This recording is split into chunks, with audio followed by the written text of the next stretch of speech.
for joining. If you're just coming in, this is Rebel Sage. We have just started. So I'm going to get to my first question because the moment that I looked at like 3 of your posts today, I noticed something instantly. And your posts often drop at powerful angel numbers like 1111 or 333 or 111. Mhm. What significance does these times hold for you, and how do they shape your creative process?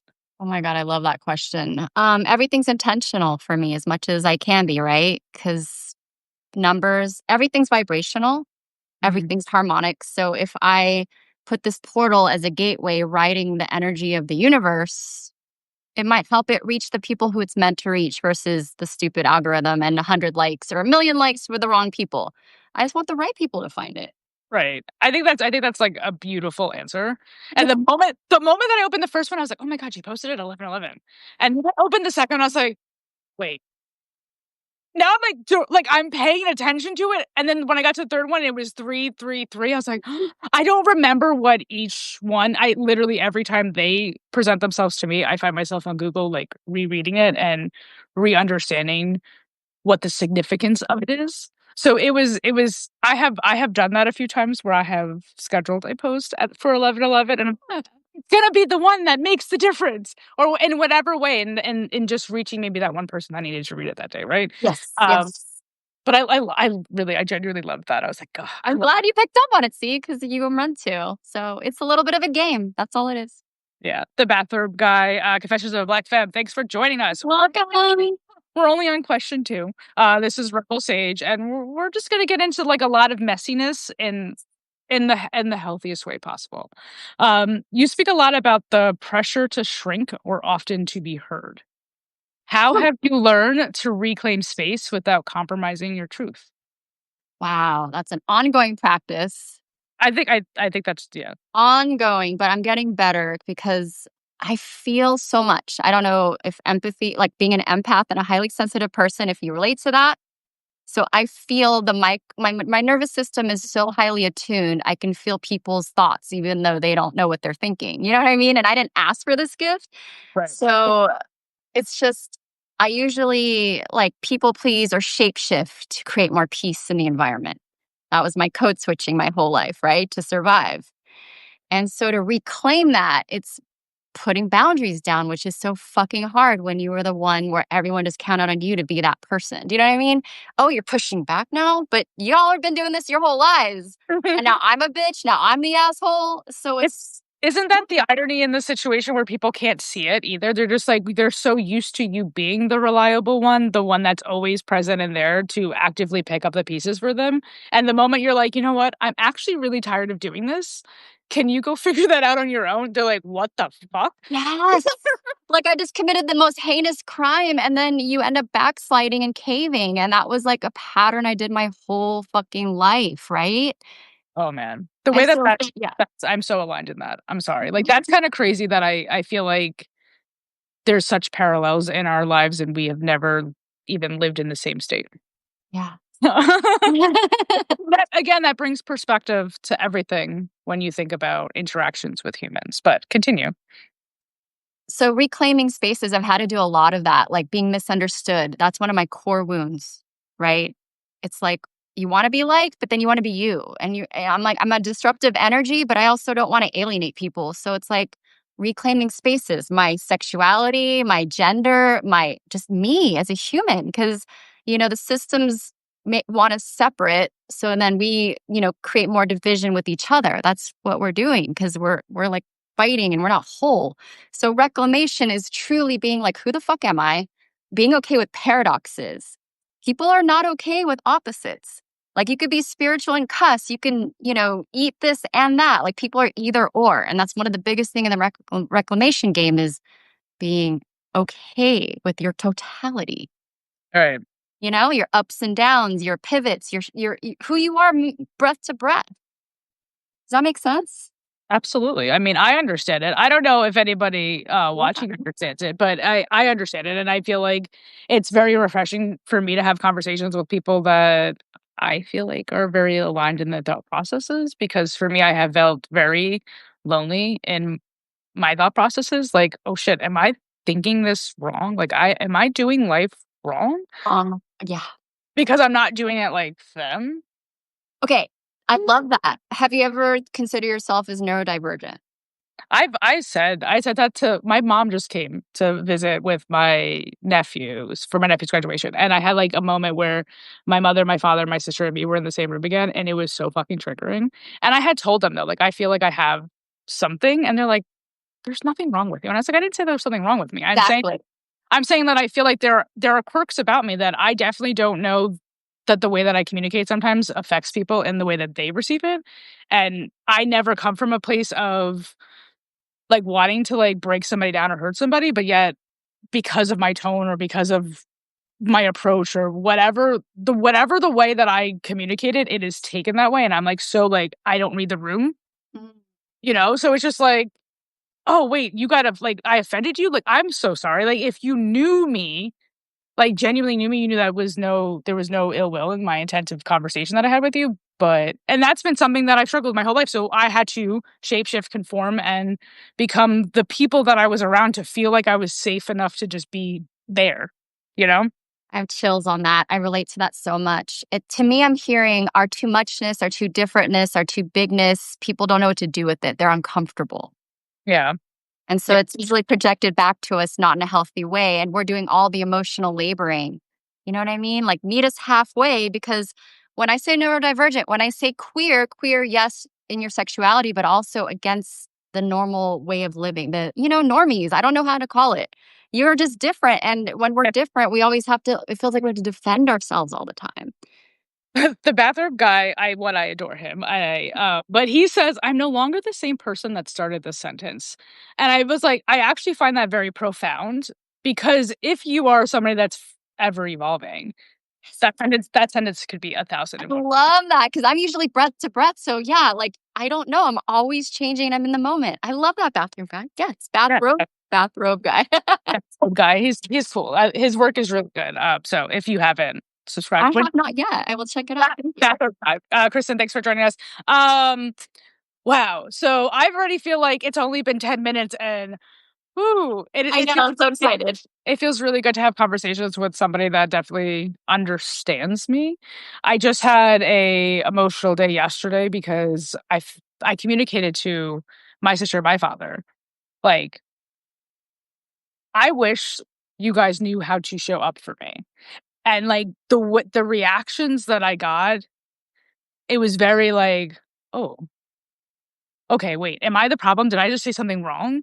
Because all I'm saying is, like, I'm not saying that you don't show up for me. I'm saying I wish you knew how to show up for me. Oh my God. Oh my God. Oh my God. Yes, yes, yes, yes. I don't want to cut you off. No, go ahead, go. So I realized with my last partner and the grief I went through, they said they loved me, but they didn't love me the way I needed to be loved and the way I wanted to be loved. And that's not wrong or bad, but my needs weren't being met. And I gave them the blueprint over and over and over. And it was like, fuck, I communicated. I'm doing the emotional laboring for the both of us. So I hear you when you say you're not showing up for me. And they might come from a place like we are, but it's the way they do, not the way you need. Right, and it's so interesting how difficult that is for somebody to, like, absorb and understand. So this, like, group chat got very chaotic, and I was like, "Okay, at this point, this defensiveness that's coming from all of you people is like, I gotta you guys have a great day. I'll talk to you later." Good Like, for you. again, I'm tired of trying to communicate my feelings and my feelings triggering somebody else to have feelings, and now I'm dealing with their feelings. Exactly. That's the emotional laboring part. I hear you. And it's so exhausting. And egos get triggered. And Eckhart Tolle calls it the pain body. Yeah. Have you heard of that? So, especially with family, because it's like we're all sharing that ancestral, like that trauma. And we're just like, I'm proud of you for asking. And what helps me have compassion, but also boundaries is they can only show up with the tools they have and the capacity they have. Right, but I think that conversation gave me the clarity to understand that's where my sister is, that's where my dad is, and I can no longer approach them with certain situations if I'm expecting this and they can't give me that. And that's how that's the pattern that those are the things that need to happen so you can figure out how to continue to protect your peace. And it doesn't mean that you don't go to your family for stuff. It just means like you go to them for things that you know that they can actually deal with, right? And that doesn't make either one of us mad. But real quick before we go, so many good comments from Kristen, right? Let me read her out loud. God, I've never been able to say that to anyone. I think there is definitely power, and I think that literally yesterday was the first time that I was able to say it, and like just be able to stand on it and be like, I don't feel the need to defend myself. I don't feel the need to apologize because you had a reaction for something that I said. Like, I'm just going to tell you to have a good day, and we're going to create some space now so that you can continue to process this. Because once conversations get started, people get emotions, and the emotions sometimes make it harder for people to really digest what is being said. Mm-hmm. So like now that's when space needs to happen. And then maybe it can be reconsumed if that person reaches out with a different mindset. Like, that's how I see it. Well said. It's easier to just stay quiet than dealing with your emotions and theirs. Yeah, but I think that that's probably something I've done all my life. I can probably... I'm not doing that anymore. Right. Like, I don't want to stay quiet. I want to call you out on your shit, and I want you to be grown enough to understand that it's not an attack on you. It's a way, like, I'm trying to help you.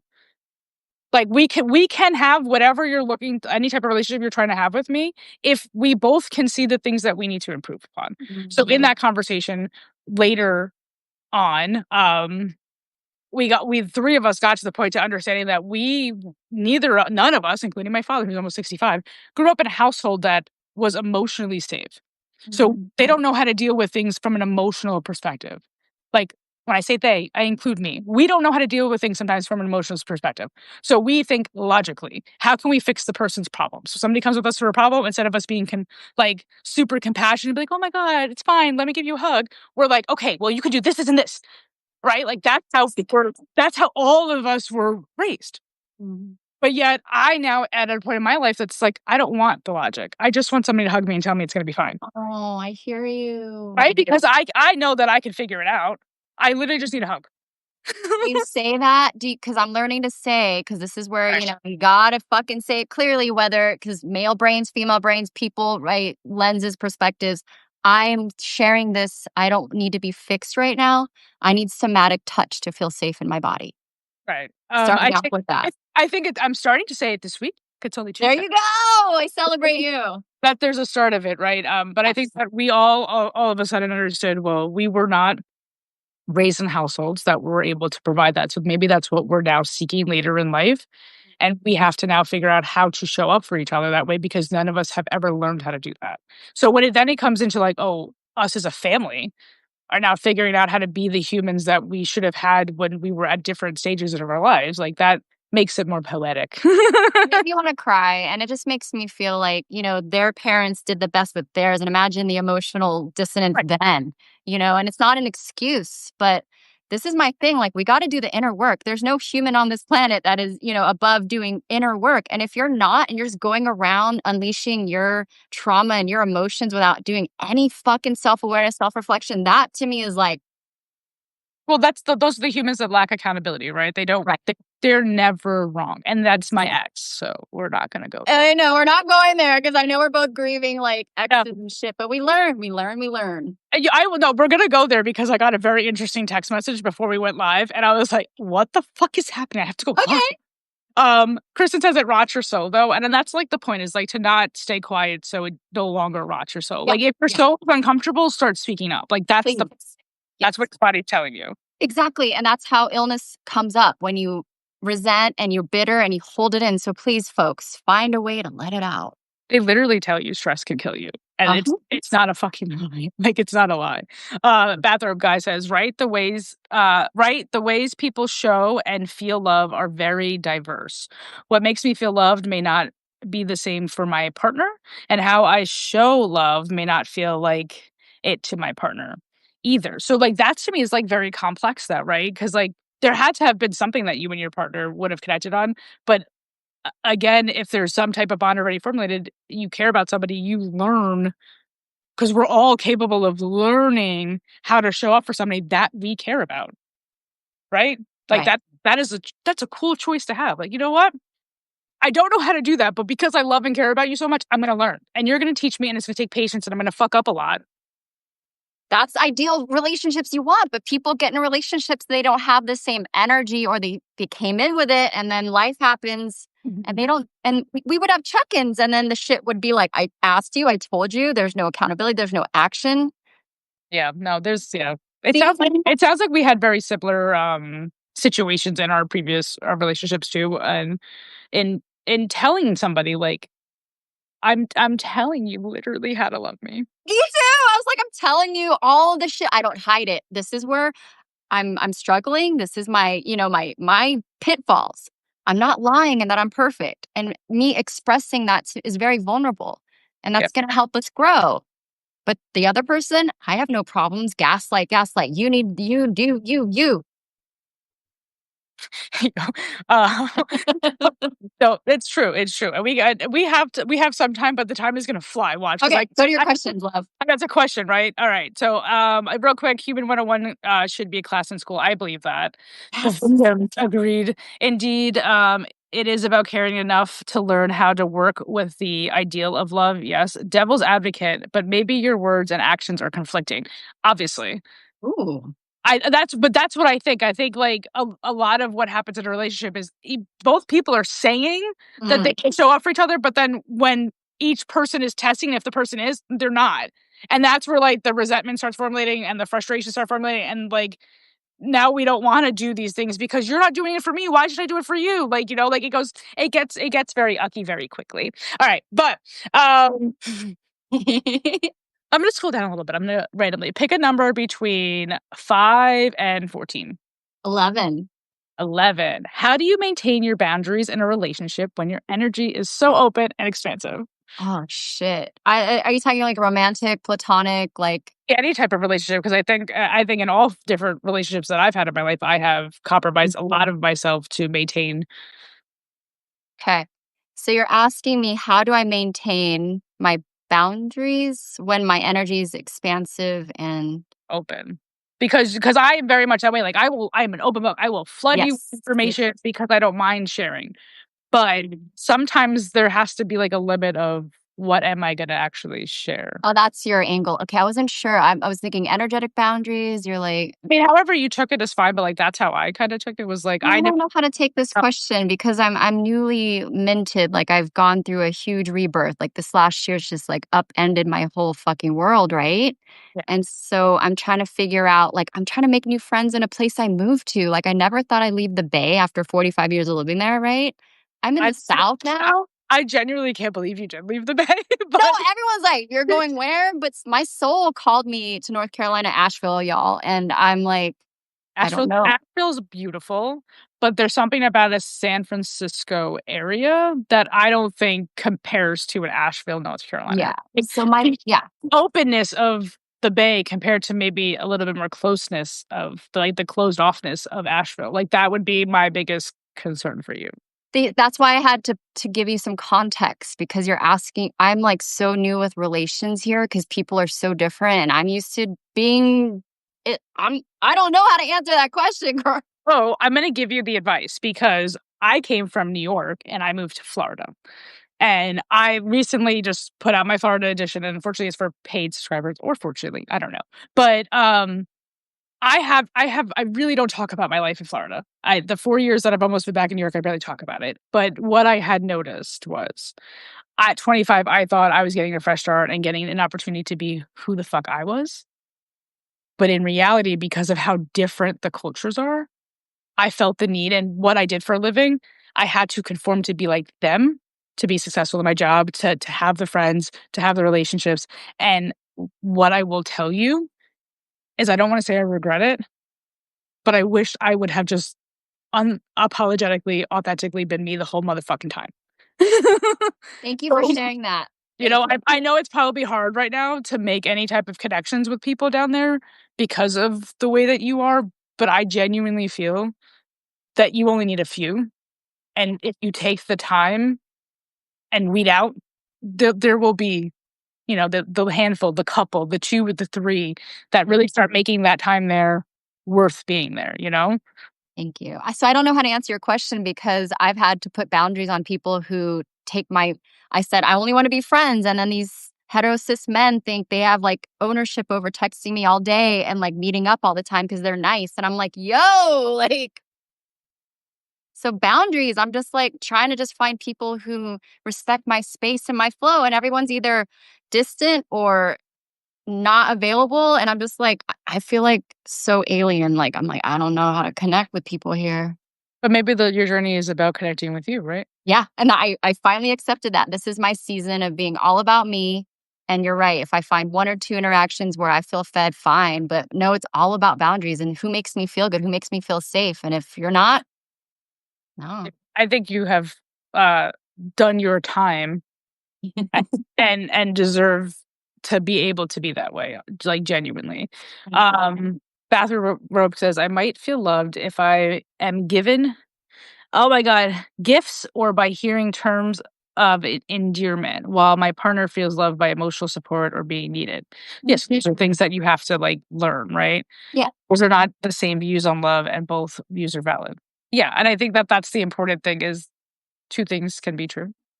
Yes. We talked about that in the beginning of this call. Yeah, like there's no reason why. Again, there are people that genuinely enjoy like just I want to do everything for you. Like I just it just makes me so happy to just like give everything for you. Like just do literally everything for you. And then in return, they just want to be held. Right? So that's again it's finding those ways to meet your partner's needs, and if you care about them, I feel like that's how you would want. Yeah, agreed. Want to do that. All right. I'm trying to like the how do you hold space for others who feel too much or understood or misunderstood in today's world? Because I feel like that's how we are. So how do you hold space for people like that? That's a really good question. I'm usually the one who's the most all the time. No, I love self-expression. It's one of my core values is supporting people to be fully expressed. Yeah. You know what I mean? Yeah. To be fully themselves. And so it takes whatever it needs to be in the moment, like putting my ego aside, my judgment aside. Right? Right. I think I find it always funny when somebody's like, "All right, don't judge me." And I'm like why would I judge you? You didn't even say it yet. Like why would I judge you? So that already tells me that you are judging you. Of course. We say that. Mm-hmm. So, hey, you know what? Don't judge me, but I really need to tell you something. I'm like, you don't have to warn me. Like, I need people to know, like, I always enter a conversation with no judgment. How dare I judge somebody without, You're rare though. We're rare. Most people are judging and don't create safe containers. So that person needs to say that all the time, right? yeah, it's definitely been an interesting experience to all of a sudden realize, wow, I can tell what you've been through by the way that you walk, like the way that you move in life. Like I can tell, like if somebody feels the need to like over explain themselves, I can tell that that means you've had a partner that required that from you, and that makes me like, oh, come here, Oh, I'm gonna cry. Wow, that's a very intuitive gift. right? Like I like the way people move. It's like, oh my god, I can like I visually I can see your scars. I can see them all over you. And I can hear it in your voice and stuff like that, and sometimes that's why things become too much for me, like, energy-wise, it's like, "Alright, I need to hide in my space with my dog." Yeah. Get very heavy because I like, again, when you go out and you start understanding that everybody has a backstory, and then you actually start hearing everybody's backstory, you're like, "Shit, life is fucking sucky for everybody," you know? But in a beautiful way, because we all need to go through it. Right? There has to be an appreciation to something. All right. Soulful Wellness Musings, thanks for joining. Michelle's in the comments. She says, I think there is a such thing as micro judgy. I think too. I can judge a little bit. Okay. There are certain things that I'm like, that maybe my environment might have implemented as judgy. Like when I lived in Florida, everybody talked about what people wore at Walmart. I hate when people gossip. Yeah. Okay. Well, that's what I'm saying. Like everybody was judging what people decided to stroll in Walmart wearing. I'm like, at the end of the day, it's Walmart. What are they supposed to be wearing? Like, what is the comparison of what people should be wearing in Walmart? Like, where's the standard at? I know. I feel you on that. Uh-huh. But that's why I do agree, micro judgy, because like in that environment, I probably was judging people too. Because We're human. See, this is both and, we have moments. I'm heavily being influenced by things that are brought me. Yeah. People do Sometimes it. we like to read a bitch, like the library's open, right? Like, That's true. That's very true. People do it without thinking, knowing it. We do have to call people out, but we love. But with love. Yes, I do agree, Michelle. I absolutely understand where you're coming from in the sense of everybody has those moments. I don't I and if somebody says no that they've never ever judged anybody, I'm like, you're lying. wow.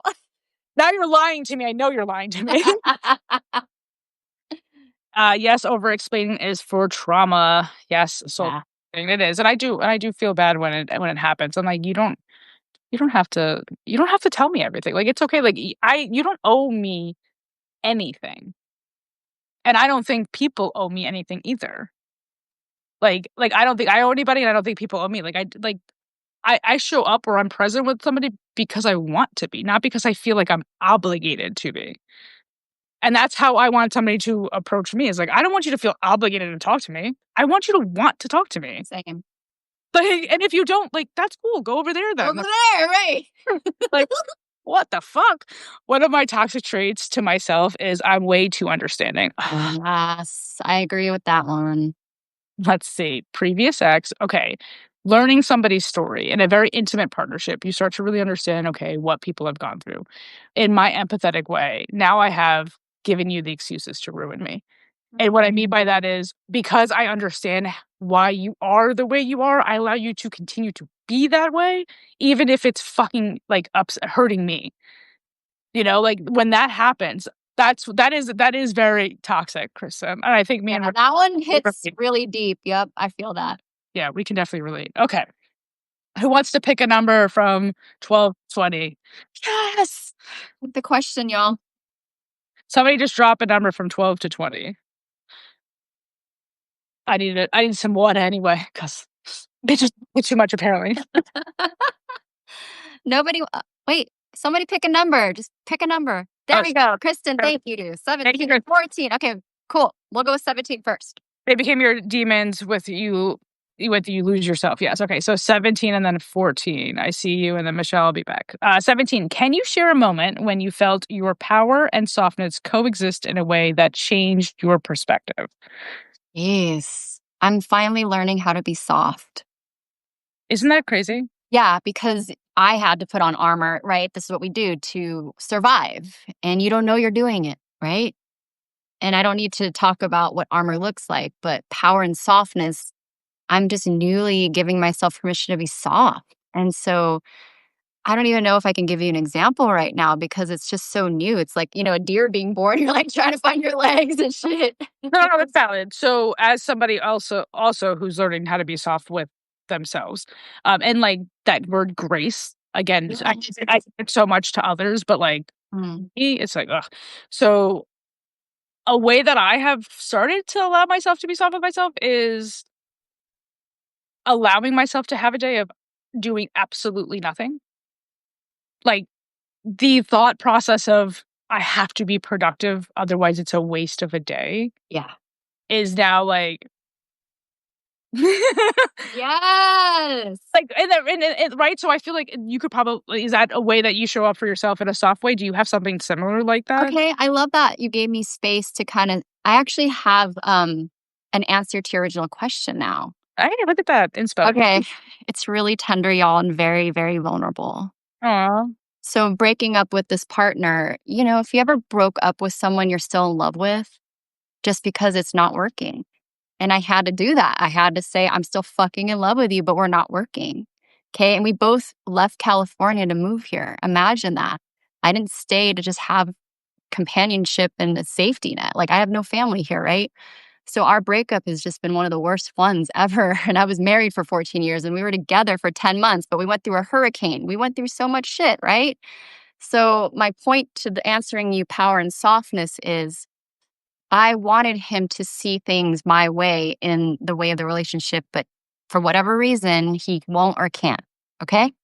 Right. It's neither here nor there. But in my healing process, I rode the waves of anger, blah, blah, blah, blah, blah, all the emotions.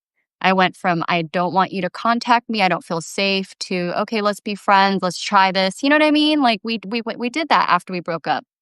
And then finally, It was 6 weeks of no contact. And I didn't feel good with that. I'm a type of person who doesn't like icky vibes. I just want peace with all, even, just peace. I just want peace, right? And we live in a small town. And I don't want this fear of stepping out of my door being, am I going to run into him?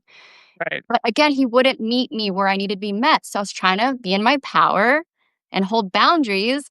But then my softness took over after weeks and weeks of grieving. And I wrote him a letter. He didn't reply. So I felt like shit again. So the wound got open. I'm like, oh my God, I wrote you a graceful letter thanking you for our chapter, even though he didn't own any of his shit. And I just kept trying to extend the olive branch. And then I finally called him and we talked.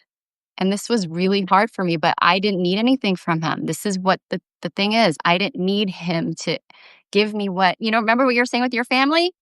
I said, if I call, I can't expect him to give me what I need. I'm just not expecting it. And he didn't, but I was at peace because I chose softness. I chose love. I stayed in my power. And now I gave myself peace. That's the best example I can give you right now. No, and I appreciate you sharing that. And that just again just sparks like, oh fuck, why we've lived very similar lives apparently. Wow. And we just met today. Isn't that crazy? Yeah. I do very much understand that. Like me and my ex broke up like probably last year sometime, but we were still very active and present in each other's life. And it was more like, oh, I don't want to let's take away the titles and just date because maybe the title put too much on something right now, and maybe let's just continue to get to know each other. So like in a dating aspect. But like that was like my best friend, right? So from going to having like that every day to like nothing and not having that opportunity, like I've called her, I'm blocked, so I can't reach her. I emailed her in May, but I last spoke to her in March. So I let time go, and then I sent an email that I thought was super graceful and like, you know what, maybe we were what we needed at the time that we were. And I have to just kind of accept all that. And then like it went unresponse. So then by June, I sent another email like, is this really how things are going to end? Like you're never gonna talk to me again? Like that's really what you're choosing after like all this time? So when she responded, it was like I read it and I was like, she didn't write that for me. Huh. She wrote that for her. My angrier email affected her ego more that she had to respond to protect her image of herself to herself. And what I got was like nothing. Like it was like, okay, you didn't answer any of the questions that I brought up. You only are going off of how I'm speaking to you now instead of how I spoke to you back in May. You're not even owning that you ghosted me. You're not even apologizing for it. So it's just like, okay. Yeah. That was an email like, Marlena, see? Like, why are you like expending this energy and having, so I allowed myself to be soft with myself at that moment to grieve the fact that this person has shown you probably for over a year, probably who they really are. And now you're just finally seeing it. So like, Feel that. I feel that 100%. Yeah. So it's been interesting. So right before we got on this live, I had taken a shower. So let me get clean, like I'm going on a first date or something. And then I get out of the shower and I'm looking at my phone and it has a person's name that my ex and I used to work with in a lifetime ago, it feels like at this point. And I haven't talked to her in forever. So I'm like, why the fuck is this person texting me? And it's a voice note. Huh. I was like, let alone why is she sending me a whole ass voice note? And in the voice note, like, I don't know if you have an iPhone, but yeah, you could read it. it like gives you some information. And like the third word was my ex's name. And I'm like, what the fuck? Now listen to this voice note. And she's like, I don't know if you're still, fucking with da da da, but she's really starting to piss me the fuck off. Da da da. I thought she was a lesbian. Why is she coming after da da? And I'm like, in my mind, she's telling me like, yo, she been fucking with this dude even when you guys were together. We all knew you guys were together. And I'm like, okay, as a human being, why are you telling me this now? Because we all worked together. And if this was what was going on when we all worked together, you know how much heartache and pain you could have saved me? Like, that's interesting. So what's the point of you telling me this now? 30 minutes before my live, when I'm trying to continue to grieve this person that I felt so attached to and connected to, that just like poof disappeared. And then again, coming to the realization, like, oh, Borlina, you can't be mad at somebody ghosting you when you have ghosted yourself your whole life. Wow. Like when that's a lesson that I'm learning, it's like, how do I interpret that text? Like, what's the point of it? What is that person's point? I don't know. Right? Like what was the point of it? Like, Right. right? So it's just like, I read into signs and shit like that. Yeah. Which is like, what do I have to learn and unpack from this? Or is this just more like, Marlena, here's more proof to stop fucking thinking about this person? Like, is that just what it's supposed to be? But What does your intuition, your gut, your heart say? You don't know yet, maybe? yeah, I mean, it's been an hour. Exactly. And that's okay. And the person texts me as we're on this live, so I know now she's responded to my question, like, why are you telling me this now? So I know once I get off this live, I'll get more answers to fucking figure out. But for right now, I just thought I'd let everybody know the shit show that continues. Well, the universe just threw you a little curveball to throw you off your game. I don't know.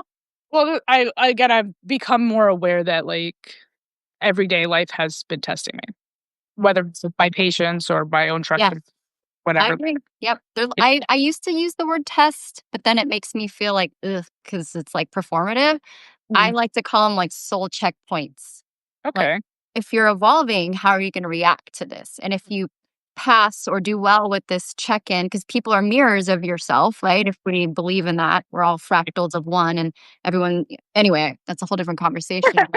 But we can always have that one too one day. Right, the quantum. But basically, you get to choose how you're going to react and move differently, and that's how quantum physics actually reacts to creating your own reality. You have a choice to do the same shit. That's the definition of insanity, or do it differently. And then new doors, new people, and opportunities come. And that's just life. We're growing and evolving, stumbling, falling, all the time, right? Absolutely. And I do feel like timing plays like a huge role in everything. Like, even like having this conversation with you today at 1, like everything is going to certain things have to line up for people to be in this live and having conversations with us, for us to even have these Powerful. like, when you think about that, just like, holy shit. Isn't it a miracle? That's why if we ever get like so mired in the bullshit of the systems, it's like life is a fucking miracle for us to have this conversation, for these amazing souls to be here right now, giving us their time and energy. That is fucking amazing. Yeah, Thank you, Mom. I do enjoy that, and I'm glad you pointed out. And yes, thank everybody. I will just read real quick Michelle's. Our culture values financial growth over emotional, spiritual growth. So there are plenty of people who are just stuck and don't value growth. Yeah, that's fair. That's facts. So again, stay over there. We're over here. that is very factual. I definitely agree with that. Bathroom guy. Indeed, judgment is not always bad. In fact, it is a often misunderstood conception. We judge rather our children have done good or bad, if criminals have committed a crime, or so on. Judgment is not always bad. It is hypocritical judgment that is wrong. You know what? The fact that, like, you brought up that, like, the perspective of, we do judge. We're constantly trying to be past tests. Like, that's what school is, right? Like, to move on to the next one, you have to have fulfilled and succeeded and checked all these boxes for this one, right? So, yeah. That's a powerful little way to think of something. Kristen, I'm soft with strangers, but not no one I know. That's interesting. That is very interesting. I think sometimes it is easier. Like, sometimes there's no story or past. Right, like, you don't know them from a hole in the wall, so it's just easy to be like, oh yes, okay, yeah. I feel that. I feel like that's the soulful wellness musings. I've done the opposite. I've been too soft in the past, and I have learned boundaries. Interesting. I think that you can still be soft and have boundaries. Agree. Right? Like, I think that that's kind of more the goal of everything is, I am soft, but I don't move my boundaries for anybody. Like, and I very well communicate them in the most respectful way. And I'm not demanding it of anybody. If somebody doesn't want to respect the boundary, then that's probably somebody that's not aligned with me and doesn't need to be in my life. So therefore, we go on the separate road. And there's nothing spiteful or rude or mean about doing something like that. I want to just congratulate Soulful Wellness Musings. I'm both now. Yay! We need more advocates for both soft and boundaries. Yes. If you wish to be softer with yourself, I would strongly suggest a bathrobe. Oh, that is some marketing right there, dude. That is genius. Can you make a bathrobe? Like, you need to get some merchandise, bro. You do, bro. That was hella cool. Those are the hardest. Yes, those are the hardest breakups. They say love conquers all. I don't think enduring is the same as conquering. Oof. Yo, bathrobe guy is always spitting. One day I'm gonna have him on one of these things. Yeah, that'd be great. He's always saying some real shit. Mama Mia, thanks for joining. Thinker, thanks for joining. That everyday validation sucks, but it's real. Yeah, and I think what I'm trying to learn right now is how to validate myself. That's it. Because we're taught to get the grade, to get the job, to get the paycheck, the promotion, the person. It's external. Right. You got to do it here, or you'll keep bringing in people that can't give you what you need. I think when I discovered that, the type of epiphany moment I had, like my mind just like literally went, I was like, that's why I wrote this post. Like, I don't want to date anybody right now because right now I'm not who I want to be. Like, so I don't want this version of me to attract anything. Like, I want to get to where I am proud of myself and understand. Like, I have a very strong understanding of who I am before ever inviting somebody else to share space with me. I like your intentionality and your awareness. I appreciate that. But I think that that's super important. And now I'm here with standards and boundaries and shit. So it's gonna be a process anyway. Why are you saying sorry? Give us the tea. You're getting stronger every day. Yeah. Wait, what tea? I don't have tea. I might have tea, but I don't have tea. We're not talking about it. Because I had an experience recently. It wasn't negative. But it definitely provoked something in me that I wasn't even aware existed. Like, I don't know if you ever have interactions with somebody that you're like, it hurt. It opened a wound, or it hurt in a way that you weren't expecting, but it wasn't like them doing it. It was just like I wasn't expecting the emotional turmoil that I experienced. The interaction, it had nothing to do with the person. It just like, wow, cracked my head open type sitch. Fractals, you say? Oh my god! Now you are talking my language. Split that physics girl. I love it. Thanks for your comments, y'all.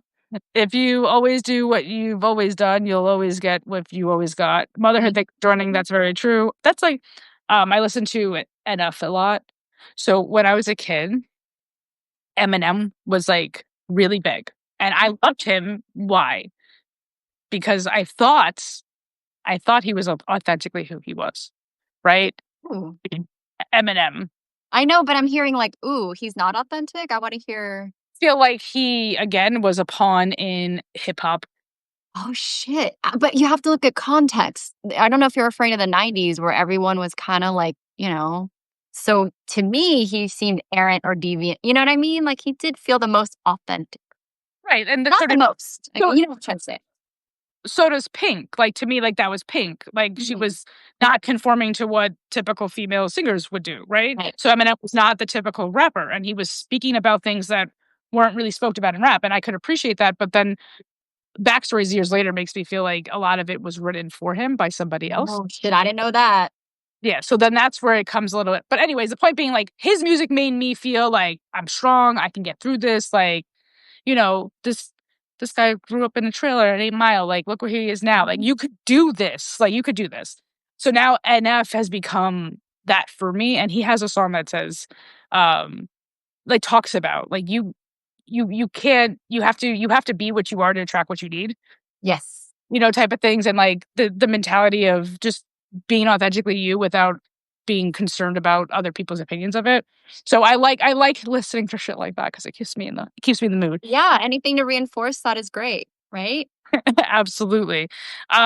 You guys are amazing. I can't keep up with all these comments. I know. I'm gonna pause in the comments for a second just because I want to continue to have a question. Yeah, another question with Rebel Sage. So did we do number 17? Because that was a number that was... It was 14. It was 17 that we did, and then 14 we did it. So 14 was, what's a misconception people often have about high-feeling, neurodivergent, or empathetic individuals? Oh, geez. I can't speak for everyone, though. I can only... Okay, so what, in your experience, what do you feel like has been the most perceived in regards to that. Okay, so you said neurodivergent. Or empathetic individuals. I don't know. For me, it's that we're the nice ones. We're the people pleasers. We're easy. It's because we shapeshift to accommodate all. I don't like, I know narcissists. Yes, yes, yes, that's a buzzword, but that's what the energy dynamic is. There's a dominant energy. And usually I'm not the one because I like to observe.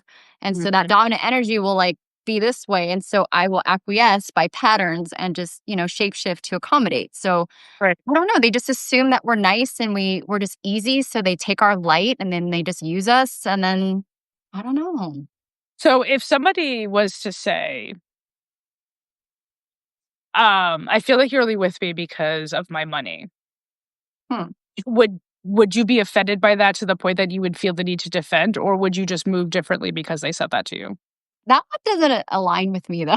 Exactly. No, I figured it doesn't. It doesn't. But but that was like one of the biggest things was I would point out how much I wouldn't point out like my ex would be aware of how much I would financially support her situations.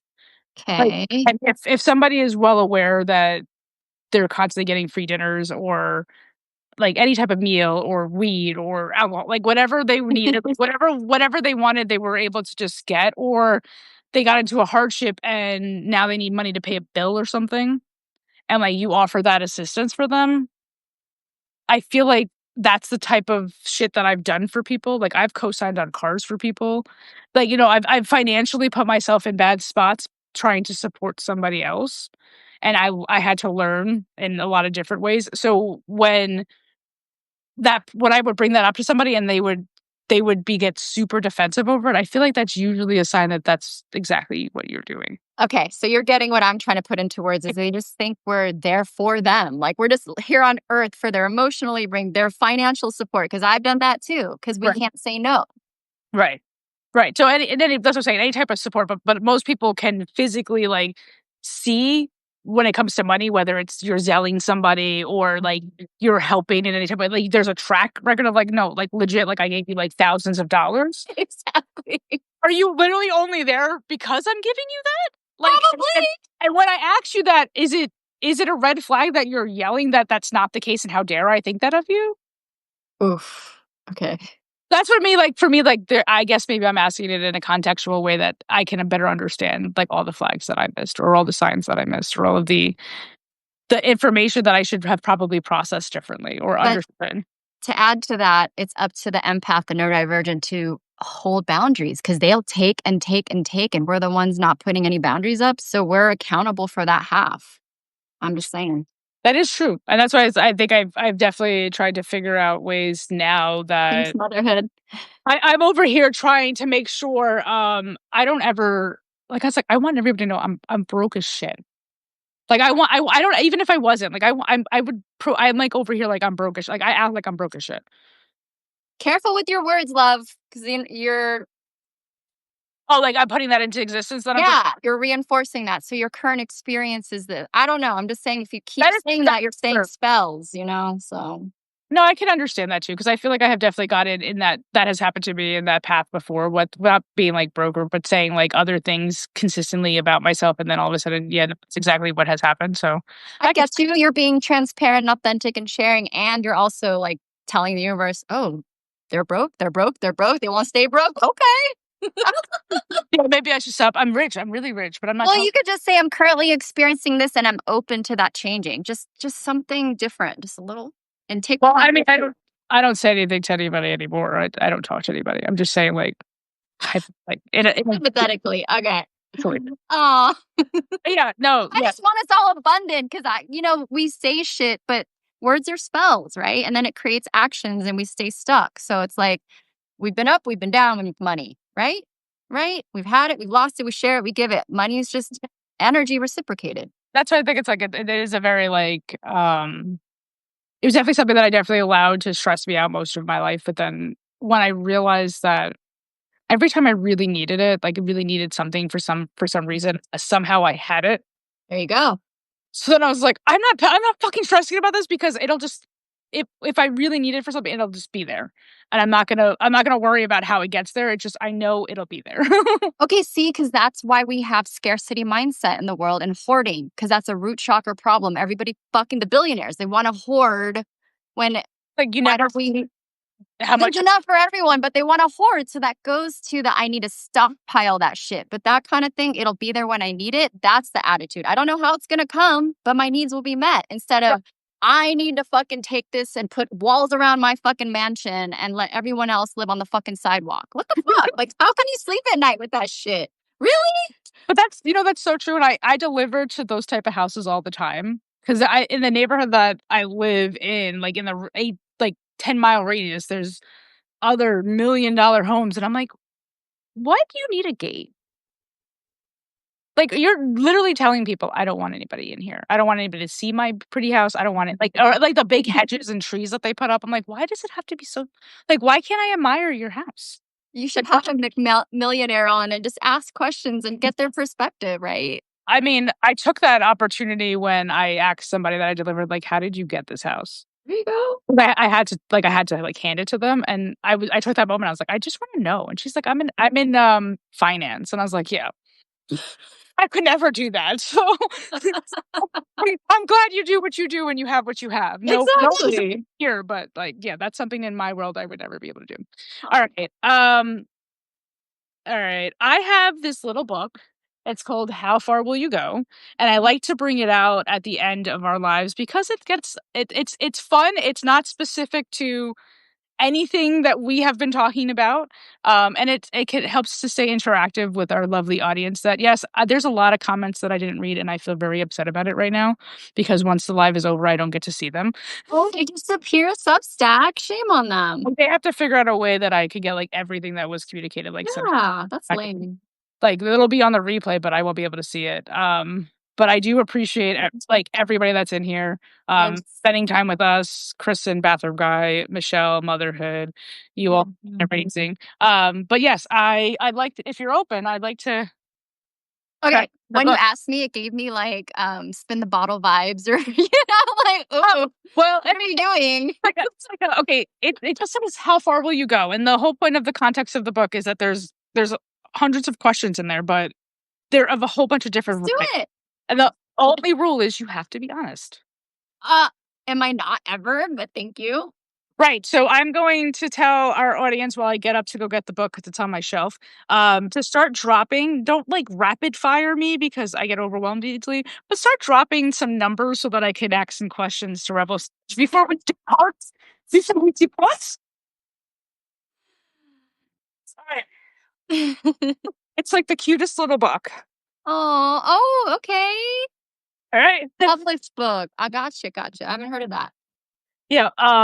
My uncle gave it to me at my nephew's graduation like brunch, and he's just like, read it, and the only rule is be honest with yourself when you answer the questions. Okay. So Love it. Great idea. nobody dropped a thing this time, okay? Because I said don't overwhelm me. Okay. Ooh, 22. Master number of peace. I love that you knew that. Well, that's one interpretation at least. Right. All right. So 1, 2, 3, 4, 5, 6, 7. So there's 7 questions on page 22. Somebody pick a number from 1 to 7. You can pick the number. 3. Who had the best body you ever made love with? Holy shit. That just seems so superficial. Okay. So we don't, I mean, you don't have to, I can go any other question. No, that one's kind of eh. Do you feel like you had like that type of connection with your partners? Like that you were like, oh my God, this person. Oh, I had a lusty one like in my 20s, sure. Like where it's just like, wow, they have an amazing body, so I did it. No? Oh, no, I'm so far removed from that, but I appreciate the question. Can we ask a different one? Okay, ask another. Go ahead, pick another number from 1 to 7 that wasn't 3. 5. 5. When did you have the strongest ability to concentrate? Look, okay. Getting my master's. I'm the first person in my family to go to college. So to even go to college was a big deal. And then I went again to get my master's and I was working full time and it's just amazing what you can do. So I held it down. I actually have a thesis published in San Jose like public library, state's libraries. You know what I'm saying? That's awesome. Thank you. Yeah.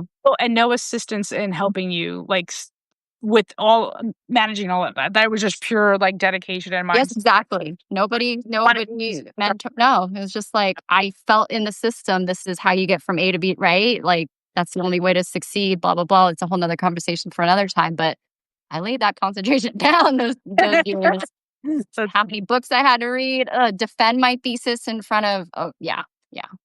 So well, I mean, I think I learned something new about you by just that one little silly example. So that's the thing that you should be proud of it. Like, again, but I think I would also, if I was you, like, reference that time in my life to remind myself that I am completely capable. okay, yeah, like when I'm broken and grieving and I feel worthless and a piece of shit. Remember when I did this? I'm badass. Yeah, I did have badass moments in my life. Yes. Get off the bathroom floor. God damn it. All right. Da-da-da-da. What is the strongest profanity you use? Oh wow. Just has to be fuck. Like Hey, that you say fuck a lot. Like, damn. I Fuck, fucking fuck, love, and I was a yoga teacher in the Bay Area, and I was that person where I'm like, if you don't like it, I'm not your teacher. So both and I'll fucking say fuck when I'm emphatic about something.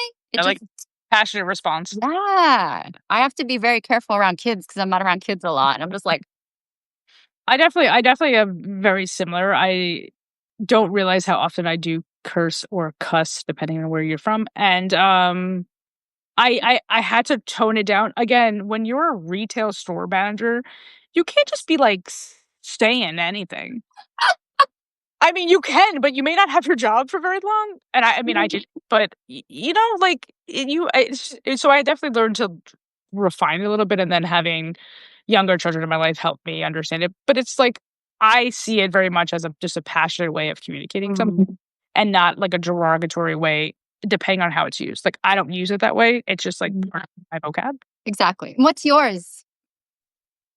I feel like because I haven't really said too like spoken that way that much, I would feel like fuck is definitely something that like fuck fucking like whatever. Like I definitely drop the F bomb often when I'm speaking. Um but like shit, like, holy shit, like, stuff like that. Like again, it's a passionate way of just communicating for me anyways. That's Okay. so. All right. It's time, right? You could give me, we can finish it off with one more question. I could be you could choose whether one of mine or one from the book, and then we'll wrap up this lovely, beautiful Do conversation. the people want what number? What question? Who Let knows? them ask a question. Maybe I can read all the things I didn't real quick. Just go real time right now. Who's got a question? Let's end it with like your question. Go. A question from the audience before Yes, a question from the audience. Thank you for your energy, y'all. but I will tell you, Mhm. I would obviously love to have you again. Yeah, It's always a pleasure to have a conversation, and I do genuinely enjoy doing these because it gives me an opportunity to meet new people. And I apparently, for my need purposes, I need to connect with people that are not in New York. Right. Like, because it makes it easier to like formulate a connection, because I know that like you can't distract me from the things that I do because you're not here. What is your favorite quote? My brain it doesn't work in retaining well. It doesn't.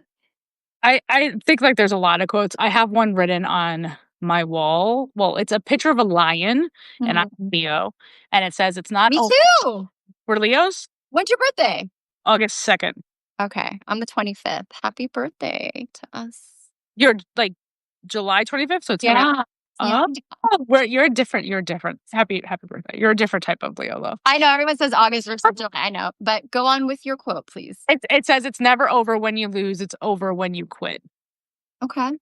So I wrote that on there because I got fired, and I was like, I'm not gonna allow life to say my life is over. Like I'm not gonna allow a dismissal of a job to say like you're done. So I might have lost my job, but I didn't quit on life, you know? Yes. See, that's a system thing, right? That is a system thing. So it's 5 days is the bathrobe guy.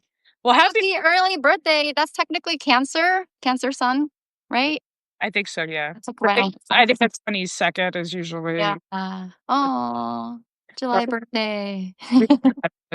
I love Cancer people too. My aunt's a Cancer. She's July 1st, and Okay. My Venus is in Cancer, so that's my love language. It's very oh, feed me. he said, yeah. All right. Well, I appreciate everyone who has joined us today. Like genuinely, and I'm sorry that I let the comments get away from me. Unfortunately, I haven't learned how to multitask that well. You did so well. Out of all the people who moderate, I have to give you props. You're not giving yourself enough props. Well, thanks you. That is something that I have to learn how to do a little bit more. And on the cusp of Leo and Cancer. Yes, that's what I heard. I would love to come back. Just let me know some dates. This was really fun. The people that joined, it was so awesome. Y'all held some great space. So thank you. So I guess that's a wrap on another episode of Unscripted and Unfiltered. Yeah, so honored. I had such a good time. Yes. If something cracked open for you today, let it. Don't rush it. Don't fix it. Don't numb it. Just feel it. Because feeling is proof you're still here. You're still trying, still capable of something beautiful on the other side of this mess. Big love to you, Rebel Sage, for being my guest and showing up with me. Until next time, be tender with yourself. Stand I focused. love all your messages. You're so good with your words. I try. I mean, I really want to do this. Oh, I see your notes. I'm like, yes, yes, yes, yes.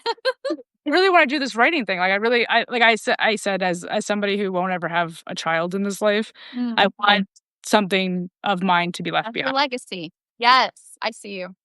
All right, y'all. Be well. Talk soon.